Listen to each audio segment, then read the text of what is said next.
there are certain people who are not allowed to make pickles. Okay. Because if they make pickles, I guess it's the acidity in the hand or the salt content, somehow, wherever. That pickle will go bad. And the person sitting next to them using the same thing, nothing happens to it. Okay. So it's how you put it, when you put it, when you add your masalas, at what time, before boiling point, after boiling point, all that matters. So there is no secret as such. The history of Pritam is as old as India itself. When the place first started out in 1942, no one thought it would come to be the multi-generational legacy that it has evolved into today.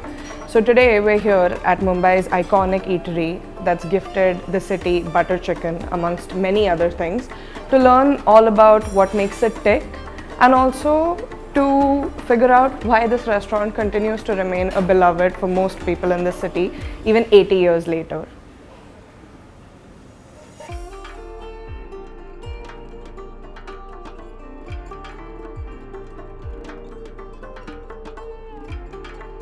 What transpired since your family moved from Rawalpindi to Bombay?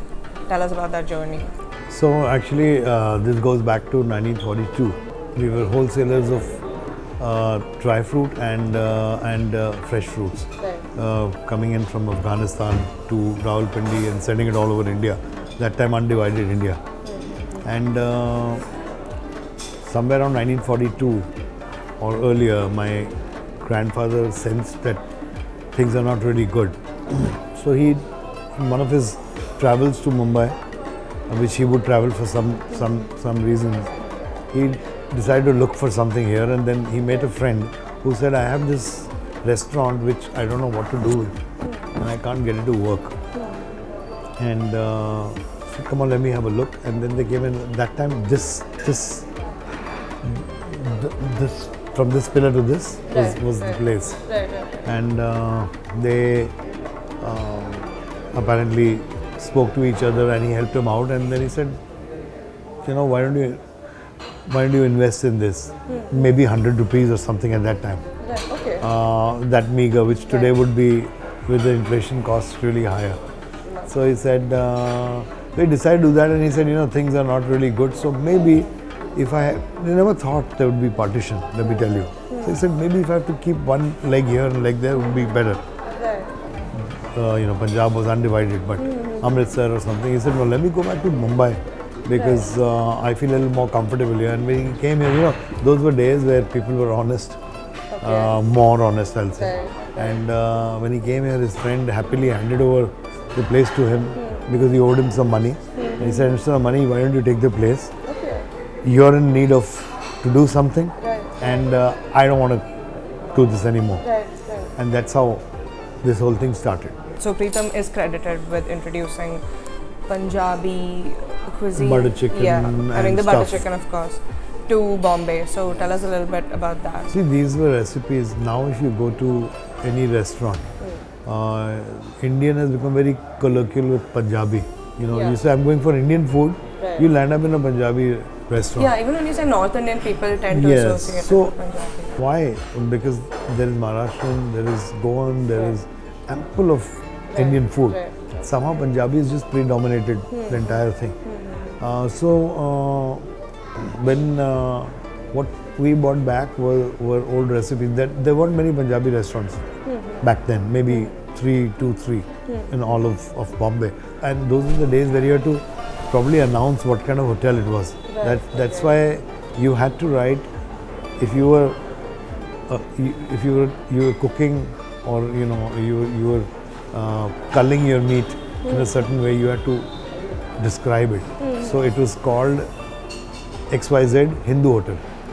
So that Hindus know that this is the way your meat is culled, and it is not culled the way they don't want to eat it, and vice versa.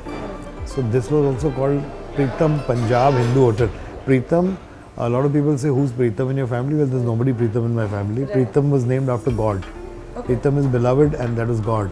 So that was the name number one. Punjab, it was called at that time, had to be called because people should know the cuisine.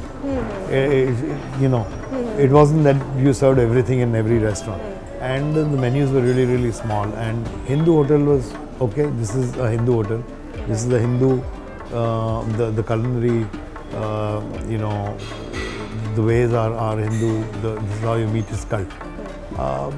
Over the years, you know, as Punjab vanished, Hindu vanished, so then it just stuck on to Pritam. Yeah. Now you don't, except in really small towns, where you will not find any place saying XYZ Hindu hotel. No, it's just hotel. And so from the original menu to the menu that you have as it stands today, what has changed, what has remained the same? Oil has, and the quantity of ghee has changed. It's become really less. Okay. You know, those were olden times where people love to dip their food into a lot of oil. But aren't there takers for that even today? Not so many. Okay. People have become more healthy. Right. And you can't really give them healthy Punjabi food. Actually, all Punjabi food is healthy. You know, it's a catch-22, like an oxymoron. But it's not like that. It's a catch-22 situation. Punjabi food uses process of, they say bhunno. Bhunnowing is, you know, roasting or whatever the English equivalent to that is. Where after cooking it for a certain time, the fat leaves the masala. That's when you actually know that your masala is cooked. Then you add in your XYZ, and then the gravy is cooked, and then the fat leaves the gravy. So you know that the gravy is cooked. Now you're supposed to skim it off. And in olden days, they would not skim it off, not because people loved fat, but because there were no refrigerators. And oil is a preservative. So that is why your pickle stays so many months, because there is a whole film or maybe 3/4 of a film of oil on it. So you do that to your food, same thing is going to happen. The masalas are the same. We use the same slow cooking. I do not possess, and very strictly so, no cooker in my kitchen. There is no cooker used at all. People ask me how you make your dal. Well, we make our dal on slow flame. We started on a slow flame and then it moves on to the tandoor, which is almost dying at night. And those embers will keep on, you know, simmering the food, or whatever there is. All you need to know is you need to get your water quantity and your solid quantity, your protein quantity right. And it won't burn or something. How hard has it been to maintain that philosophy? Not really hard. This is very simple recipes.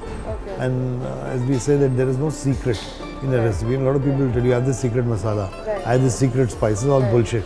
There's nothing secret. If I hand over the recipe to you, word by word, giving you ingredients from my kitchen, if you cook in my kitchen also, what you turn out will be different. I'm not saying it will be bad or good. I'm saying it will be definitely different because the hand differs. Emphasis on you know, your staff being around for a very, very long time compared to other places, and all of them are just internally trained and stuff. So most of them, yes. Yeah. So who was the one who started all of this? Where did this start? Like, where did it first come from? My grandmother would be teaching them recipes, and she created 2 or 3 young boys at that time who followed her. There weren't many, there were like 8 or 10 dishes, you know, two mutton dishes and 2 chicken dishes and sorry, and maybe a dal and a rajma, etc. There was not a 4-page vegetarian menu, and there was no Jain food at that time. So you know, these things, so those people caught on faster because those were made day in and day out, and only those things were made. So they became experts at making those 8 or 9 things. The 10th they would not know unless taught. So that's where it started, and they learned how my grandmother did it, they perfected it, and then they took over, and then they taught their juniors who became seniors. You know, there was a whole circle that evolved. What is your comfort food favorite dish on this menu? My comfort food is still the 14-hour dal and rice. I'm, you know, born and brought up in Mumbai, so I'm a rice eater. So I prefer to eat rice over roti. But even if given the choice, if I was roti, I'd still eat dal and roti or dal and chawal, the black dal. Okay. So last year you guys came up with a variation of the butter chicken. So tell us about the first iconic butter chicken and then about the variation. See, butter chicken, as you know of it today, came somewhere from the north. And there are a lot of people claiming that they did it first. They would have. I'm not arguing on that. But that whole tomato gravy with oodles of cream and loads of butter came in from somewhere from the north. Probably Delhi, probably surrounding areas. I don't know, somewhere from there. That actually took over what that was defined as butter chicken. Right. We sold a butter chicken before that, which you will still find in very, very, very few selected Punjabi restaurants, more in Delhi, which consisted of spit roasted chicken or tandoori chicken, cut up into smaller pieces after being finished in the tandoor and mixed with a little actual butter, maybe a little green chilies, maybe a little ginger, some masala, tossed and served. So it had that little glisten and that shimmer of butter. It had a taste of salt because in those days there was Polson butter which was darker than Amul and more salty than Amul. And that we would serve to our guests as butter chicken. How that came up, I have no idea. When the tomato thing came in 60s or 70s, whenever, and then that became butter chicken. And then every Tom, Dick and I started making butter chicken. Then they started making butter paneer because the vegetarian also needs to eat the same, why should you deprive him? So that's how it started.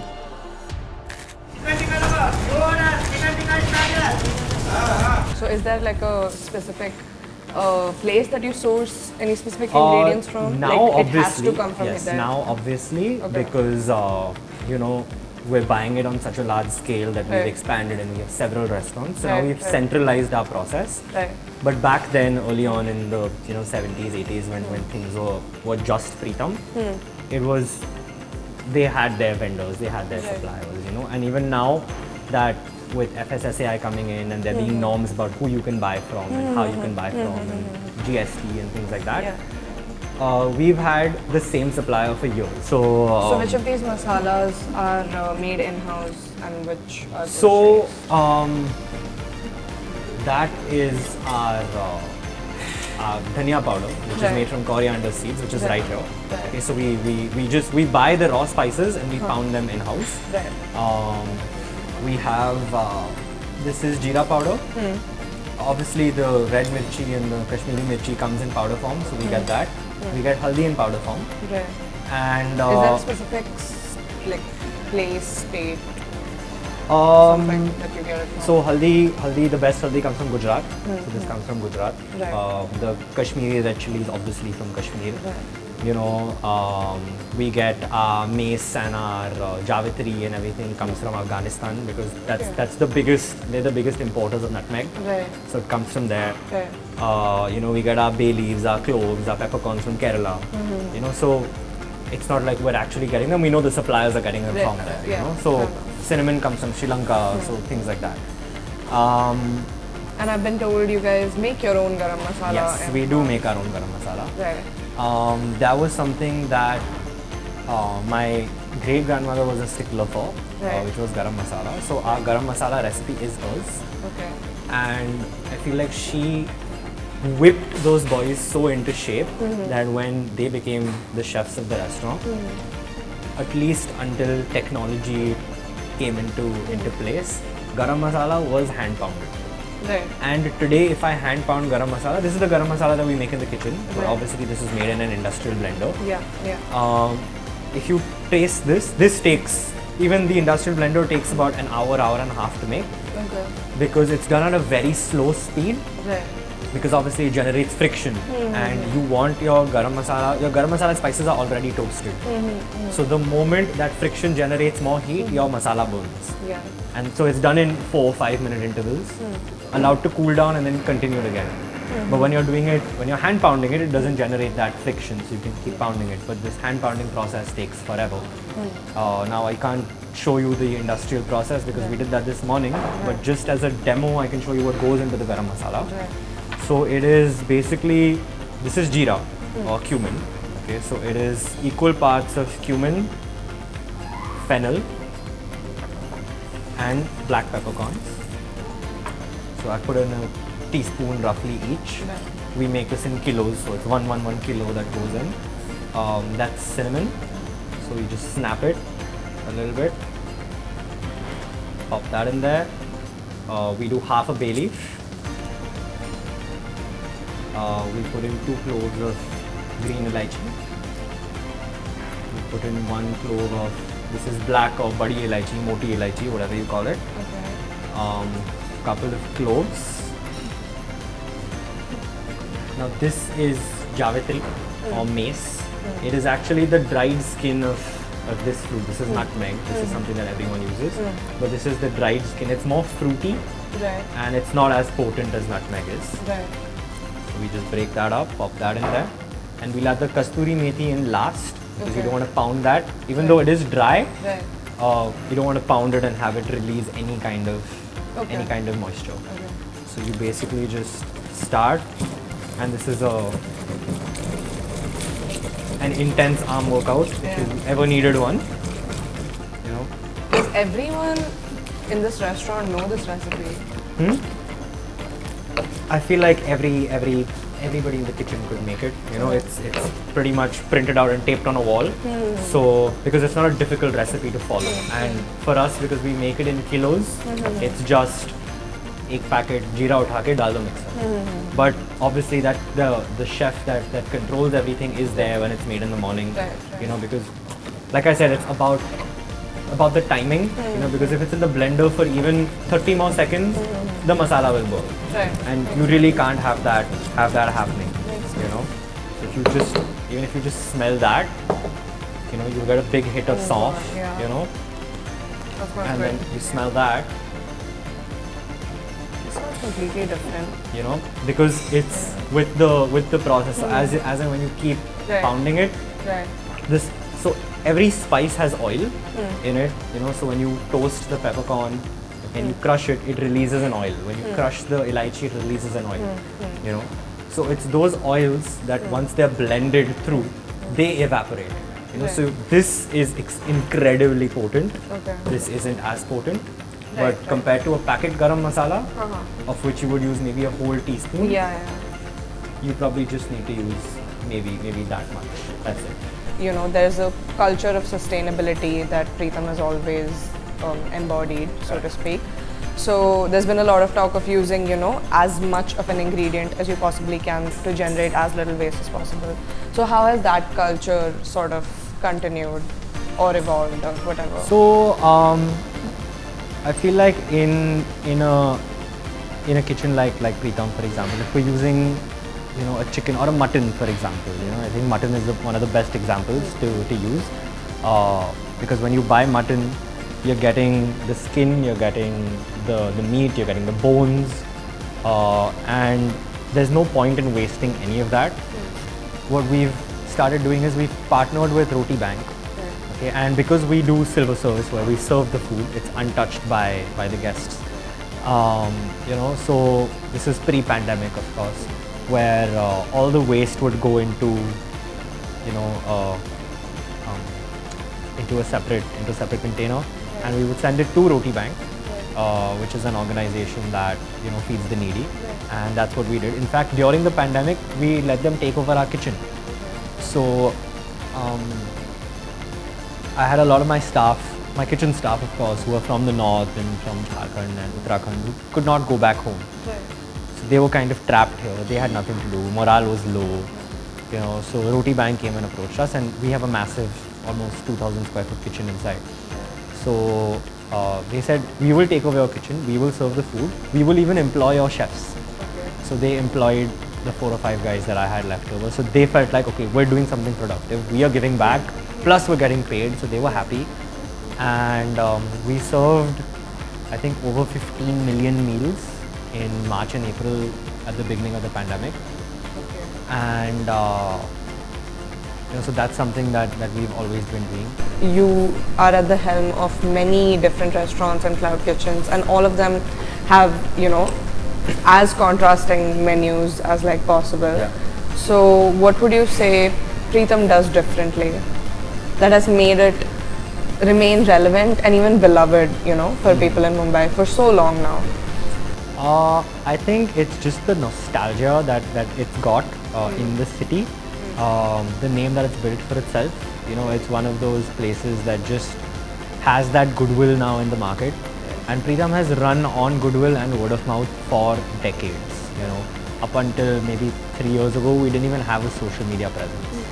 So they've always spoken about, you know, how we would love to come and see the place, but we never really come in. So now that they're seeing it on social media and it's becoming, they're seeing influencers coming in, they're seeing the space in magazines, they're seeing it in Elle, they're seeing it in Travel and Living. So they're suddenly getting, okay, like maybe we should go and check it out.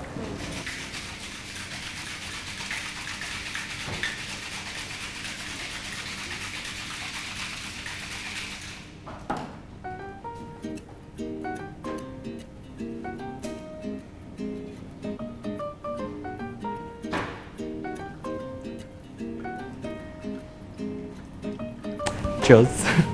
So what are you drinking? So this is one of the cocktails that we've added to our new cocktail menu. So just before our 80th anniversary, we kind of realized that we need to do something new to the menu that kind of hasn't been seen before.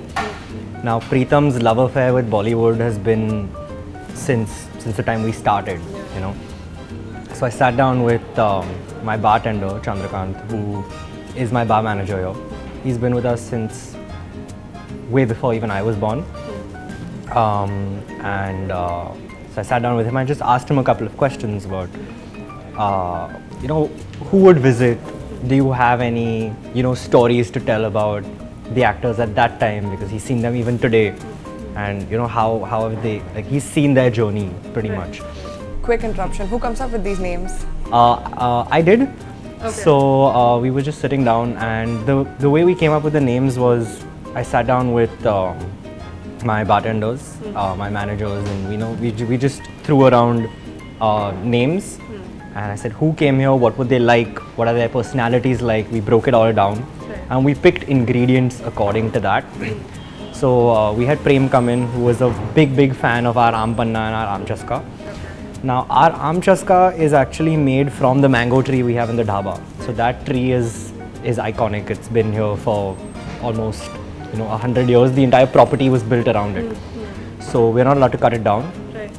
And it bears, I think, kachi keri every few weeks. Right. So especially as kids, when my brother and I were just creating havoc at home, my mom would just send us down and she's like, go, like, throw stones at the tree or whatever and get kachi keri and come home. Right. So we'd get it, come home, have it with chaat masala and nimbu and red mirchi and all the goodies. And in fact, even when I used to come home from school, I was barely tall enough to like reach here.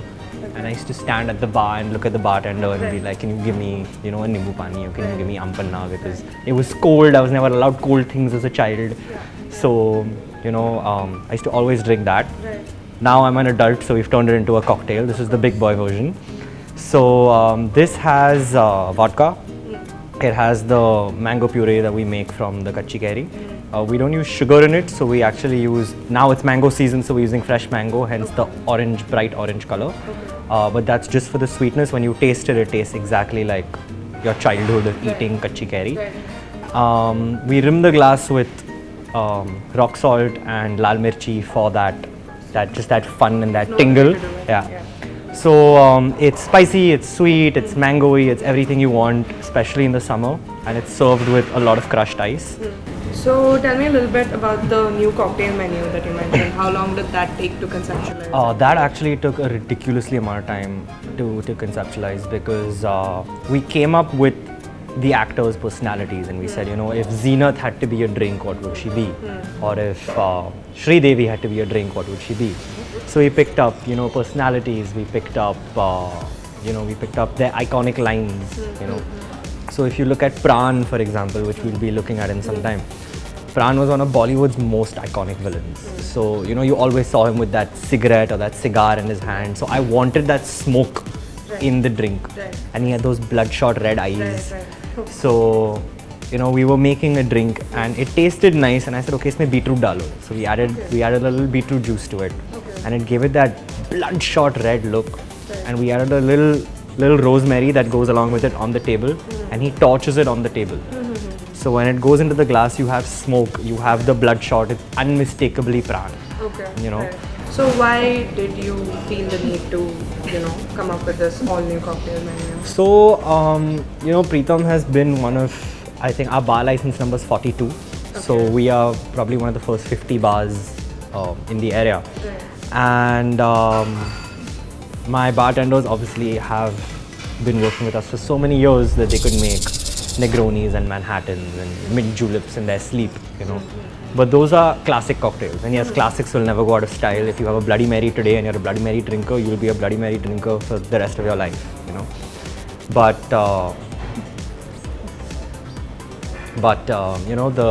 the cocktails that we do here are now starting to change. A lot of people are doing house cocktails. And we never really did house cocktails. We always had house mocktails. We had the chaskas, and we had Peru chaska, and we had anguri chaska and things like that, which are very typically like North Indian. And I just thought, why not? We can develop a cocktail menu that works with our theme, without trying too hard. They've tried to make a cocktail menu, but it's not really Pritam. But our cocktail menu is it fits in with the menu. It doesn't feel forced. It feels like it's been a part of the menu for decades, So, which is why we picked these old iconic actors who've been coming to us. We also wanted to pay a little homage to them. And like I said, Pritam has been associated with Bollywood forever. So it just seemed like it's time now to kind of do cocktails. So we were thinking about doing house cocktails, and then this Bollywood idea just came in to figure out the right spirit and the right balance of what to put in the drink and when to put it in, how to put it in, how long do you have our syrups infusing for, because we make everything in house. So I think that was very important. So we came up with this retro cocktail menu, and I thought of doing it only as a little teaser for a little bit, but it's picked up so well, we've just made it a part of our permanent menu. We've managed to get, for example, like I said, the garam masala whiskey sa. It's called the garam dharam, So we have drinks called Zenat, and we have Rekha, and we have Pran. But when we had this, we were like, we're not calling it Dharmender, we're calling it Garam Dharam, because that's what he was known as, So that drink is something that took the longest time to perfect, because we make our garam masala in house. So it's very potent, it's not like the garam masala you would get in a store. And you have to have the exact amount of garam masala that's put into it. So we decided to make a little syrup of the garam masala, almost like a cordial, and then that goes in. So now we have a set recipe of, because at the beginning it was, one guy puts half a teaspoon. If you put even a pinch more, it's overpowering, So we've figured out a recipe of making it a cordial, and then just adding 30 ml of that, and you get that very subtle, slow tingle of garam masala in the side of your mouth, but it really doesn't feel like overpowering. It feels like it belongs in the drink, and that's what we wanted to do. You don't want to throw in ingredients for the sake of being Indian. Otherwise I could just as easily have done a tequila with Kashmiri chili, and everyone's doing that. But how do you make it interesting for the people who've been coming here for so long, as well as make it interesting for people who've actually never been here before? So if I tell you that, let's go to this place, they have a very cool cocktail menu. You might not come for the food, but when you hear, they bought butter chicken to Bombay and they have a very cool cocktail menu, you're like, okay, Friday night is sorted, let's go. And so, in introducing this menu and, along with the legacy that Pritam has, do you think you're working towards evolving it and attracting maybe a younger generation? I think it is obviously important to attract the younger generation, because they are the money makers and the money spenders now.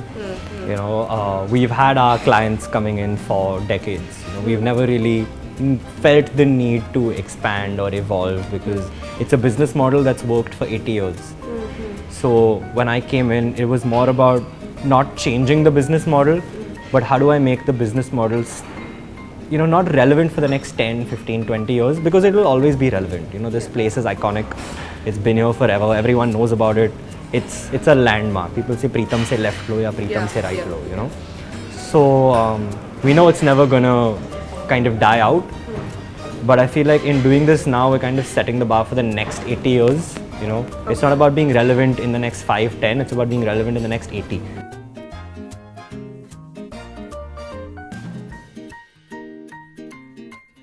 So, do you still get the same steady stream of Bollywood celebrities walking in like you used to in the past?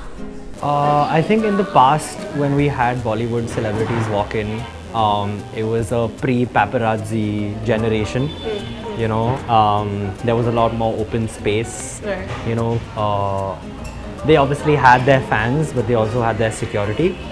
But today, with the kind of hype that these celebrities have around them, it does become difficult for them to visit. We do occasionally send food to them as and when, because like I said, we're very close to a lot of these people. So they'll just call up and be like, okay, you know, I'm missing the butter chicken, just send me some. So we'll send it to them. Plus actors like Dharmender and, you know, Raj Kapoor and all of these people. You know, they're really old for them to come out, and especially now in the pandemic. Yes, we did have them coming in up until 5-6 years ago. And I feel like now we do have a couple of new age, you know, Bollywood kids coming in every now and then.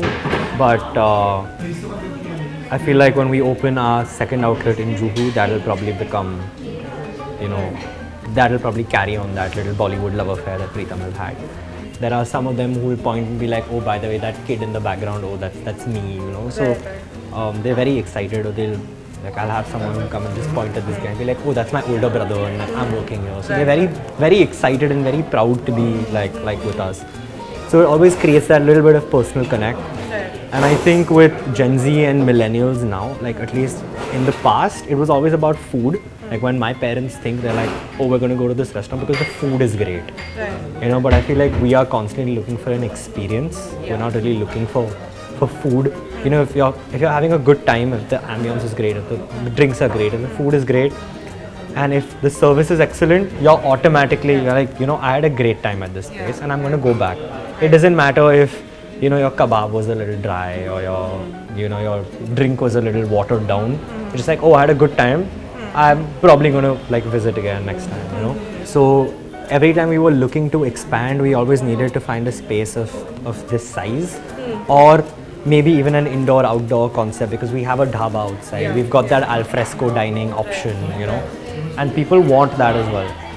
So I feel like it just kind of fell perfectly into our lap just before our 80th anniversary, which was in April, that we found this space in Juhu that does have a similar vibe. It's got an indoor-outdoor concept. So we're looking at expanding there. And is that space also as big as this? It's not as big as this, but it'll do. Sizable. You know. Okay. So we're in fact over the last many years, we've got people coming in like, please, like, open here, open there. So I think now we're looking at also expanding Pritam.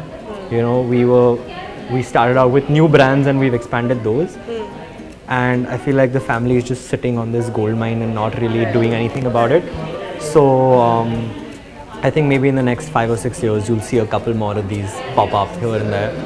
But I think with a brand as historic as this, it's important to not dilute it, you know, because it's not a McDonald's. Like, I can't have one at every corner. So if I open in a space, I need that space to have that history, or I need to link it to something like that. And I think our food anyway is comforting, but it's just the presence of just that familiarity. I think that's what's important.